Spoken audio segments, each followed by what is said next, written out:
Okay, now we're finally finishing this up. Uh, we had this Yazid talking about, I think, just basically dealing drugs as being kind of a way to resist structure. But of course, even drug dealing is subject to structural controls.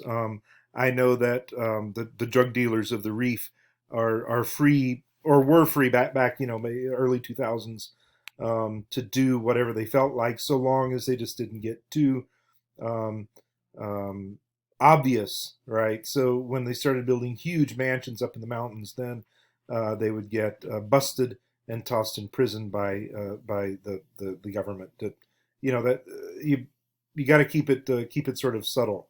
Put all your money, instead of putting your money into a huge mansion up in the mountains, put all your money into another apartment building in Tangier or something where um, at least you're laundering your money in a subtle fashion. um, Saeed's cousin. This is the guy, and I was looking for it. I couldn't find it. I mean, I could find it, but they won't let me look at it. This is the guy. He was in. He was a miner in Belgium, and he got injured at some point, and he said he had black lung or something like that, and his cousin says no, no, no, he drank too much. But anyway, he gets sick. He gets in the hospital. He's having surgery. He's unconscious. He comes back. He comes out of it. He's lying there, and the quote unquote um, insurance people come or something like that and say, look, in order to get your benefit, uh, because you're working as a miner and you've been injured, so you're due compensation and you're going to get a payout because you've been injured in the line of work, and there's insurance for this. And so they said, oh, here, sign here, here, and here. And he doesn't read French very quickly, and he was groggy, and so he went ahead and sign to get his money.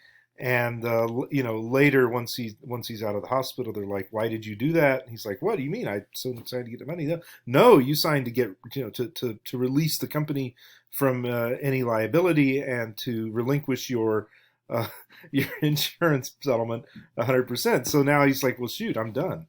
And so they send him back to Morocco, and he's disabled for the rest of his life. And he says, "Je suis plus ou moins fou."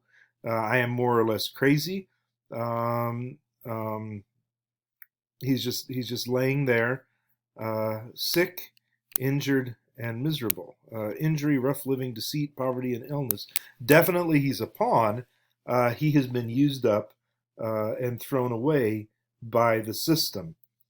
So, what is wrong with considering migrants pawns?